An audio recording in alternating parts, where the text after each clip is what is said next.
नाई साहब आपको वेलकम करते हैं। सर हमने सुना दिया, दिखा दिया, और मैंने अलीमा खान साहिबा का जो यू टर्न है उसको मुबैना यू टर्न कहा है, क्योंकि हमें नहीं पता, आज कल वो कुछ कह रही थी, आज फिर कुछ कहा है, हमें नहीं पता कल वो क्या कह दें। लेकिन आपको क्या लग रहा है न्याजी साहब कि ये बाकायदा एक खुद से जो है वो अब डील की ऑफर की जा रही है कि आओ जी बैठो, गिव एंड टेक करते हैं? बताएं खान साहब क्या चीज़ छोड़ें जिसकी वजह से आप उनको रिहा कर दें?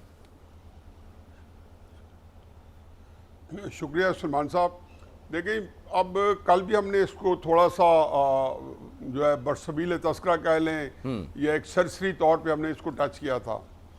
अब तहरीक इंसाफ का काली से जो है उसको आगाज़ करते हैं कि उसका जो डिलेमा क्या है, उनका कन्फ्यूजन क्या है। उनके अंदर मैंने कल भी ये बताया, आज फिर दबाऊंगा कि उनको ये एग्जैक्टली नहीं पता कि उनको असल जो उनकी ख्वाहिशात हैं या उनके लिए जो वक्ती तौर पे, जैसे आज अलीमा साहबा ने कहा कि रिलीफ चाहिए, हमारे साथ क्या हमसे चाहिए, हमारे साथ बात करो, हम वादा पूरा करेंगे।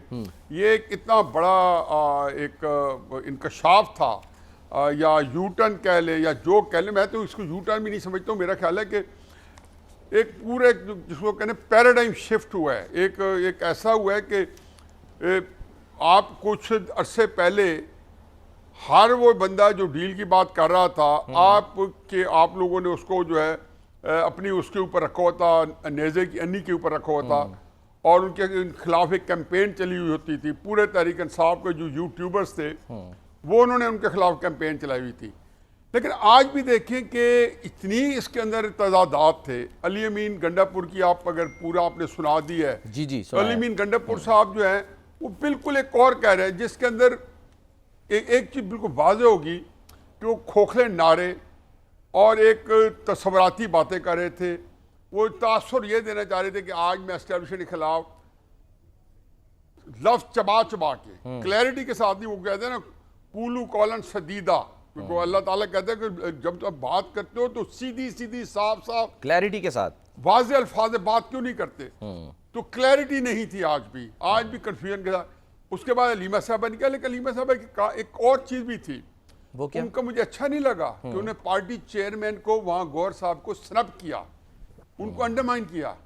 और ये थी कि उनको एक तो था एक सरसरी फिक्रा जो है चुस्त करना नहीं। उन्होंने कहा जी गौर साहब ने कहा है, इनको बताएं लोगों को इन्होंने क्यों कहा कि इमरान खान साहब को इससे पहले रहा किया जा रहा है। आया ये कोई ऐसा खुफिया चीज़ थी जिसको अभी इन्होंने लीक नहीं करना था, और इम्कान है कि जी जैसे कि आपको पता है ना कि मुख्तलिफ तजिया निकार हमारे सीनियर जो थे उन्होंने भी कहा है कि इमरान खान साहब ई से पहले रहा हो जाएंगे।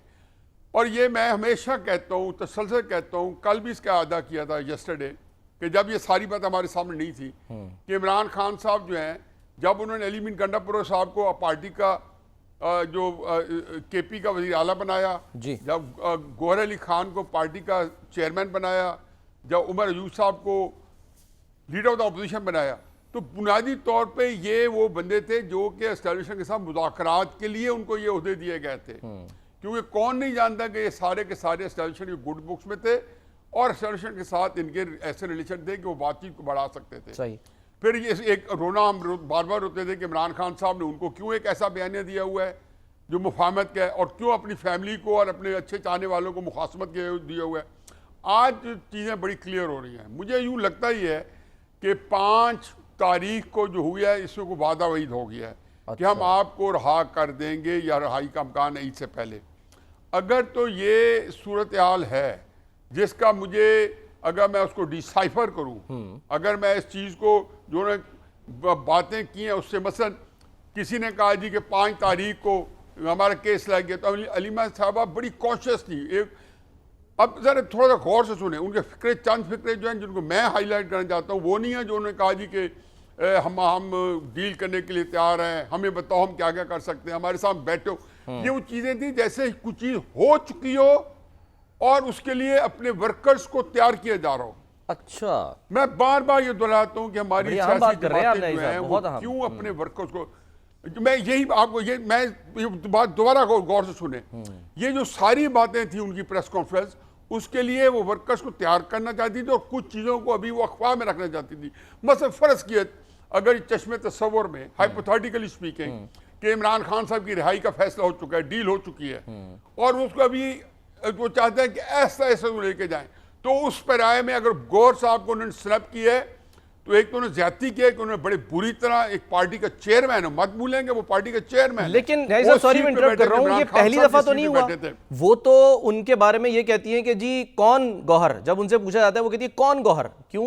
इसलिए कि वो कहती हैं भाई ये तो एक मैसेंजर हैं, इनको तो इमरान खान की हमने गैर मौजूदगी में बस एक ओहदा दिया हुआ है, इसके अलावा तो उनको कोई इख्तियार जो है वो बज़ाहिर हासिल नहीं है। सलमान साहब, पहली बातें भी गलत थी, लेकिन पहली बातों में यह गुंजाइश थी कि गौहर साहब जो थे सामने नहीं होते थे और बातें जो है पहुंचती थी, फिर उसकी अपने अपनी इंटरप्रिटेशन होती थी। ये तो बिल्कुल सामने खड़े हैं, बाजू पहलू में खड़े हैं, तो उन्हें कहने से पूछे ना, अच्छा बार बार कहने से पूछे ना। अब जब मेरा ख्याल ये है कि उसके अंदर कोई ऐसी चीज थी जिसको अलीमा साहबा ने दो दफा छुपाने की कोशिश की है। अच्छा। एक तो वो गौर साहब की इस बात को निगेट करना चाहती थी कि इमरान खान साहब ईद से पहले रहा हो रहे हैं। अब मुझे इससे यकीन हो चला है कि शायद इमरान खान साहब ईद से पहले रहा हो चुके हैं, मुझे नहीं पता, लेकिन अलीमा साहबा की गुफ्तगू में दो एक लम्हे के लिए कहा जी 5 तारीख को केस हमारा लग गया। ठीक है, एक लम्हे के लिए जब ऐसे कोई 7 तारीख को ईद है और 5 तारीख को केस लग गया है। फिर किसी ने कहा 5 तारीख को, तो फिर अलीमा साहबा ने खलबला गई, फिर उन्होंने कहा नहीं नहीं नहीं नहीं ये कैसा केस है, वो तो जज सुन ही नहीं रहे, जज की भी हैसियत। तो उनको ऐसा लगता है कि कोई स्क्रिप्टेड था जिसमें थोड़ा सा आप बज़ाहिर अग्रेसिव वो करें और जिसके अंदर यही भी बताएं कि हम आपको आपसे बात करना चाहते हैं, फिर इशारतन कनायतन, जो मेरे नज़दीक इतना इंपॉर्टेंट नहीं है, उनका नाम लिए बगैर कि आप पीछे से क्यों करते हो, सामने आ रहे हो को कह रहे। साथ में उन्होंने कुछ धमकियां मिलने की भी बात की है, उन्होंने कहा कि हमें मुख्तलिफ तरीकों से धमकाया जाता है, कहा जाता है जी कि आपकी गाड़ी को हादसा पेश आ जाएगा, ये सारी बातें भी वो साथ साथ जो है ये भी आपके ख्याल में माइंड मेकिंग के लिए कर रही हैं कारकुनान की? मेरा ख्याल है कि वो ये माइंड मेकिंग के लिए तो वो बातें वो थी ना, ये थी आराइश व ज़ेबाइश। थोड़ा सा होता है ना कि ज़रा थोड़ा सा गुफ्तगू को इस तरह उसकी करना के तरीके से रखना ताकि उसके ऊपर एक आइशिंग लगा के पेश करना कि जी हमारे साथ ये भी हो रहा। तो वो उनको ये नहीं पता कि पॉलिटिकल वर्कर्स जो है आज उनकी जो प्रेस कॉन्फ्रेंस है, हकीकत है कि तहरीक इंसाफ का पॉलिटिकल वर्कर आज लोगों के सामने बैठ के बात नहीं करेगा। वो जो बहस और तमीज़ का माहौल होता है और जो व्हाट्सएप ग्रुप्स के अंदर लड़ाई मारपिटाई हो रही थी, क्योंकि वर्कर्स को नैरेटिव जो है ना उसका लीडर देता है। अगर लीडर ने आपसे नैरेटिव ही छीन लिया, आपने एक नैरेटिव पे 2 साल उन बेचारों को लड़वाया, बेशुमार लोग जो दर बदर हो गए, वो पाकिस्तान छोड़ चुके हैं इस नैरेटिव करने के लिए, कोई और भी मुफादात होंगे, वेस्टर्न इंटरेस्ट होंगे, अब उनसे आपने वो नैरेटिव छीन लिया। तो ये आज की प्रेस कॉन्फ्रेंस वो मेरे और आपके लिए नहीं थी, अलीमा खानम की प्रेस कॉन्फ्रेंस तहरीक इंसाफ के वर्कर्स के लिए थी। और ये वो धोखाधड़ी का वो निज़ाम है जो हमारे सियासतदान जो हैं वो अक्सर अपने वर्कर्स के साथ जो है ये नारवा सलूक रखते हैं।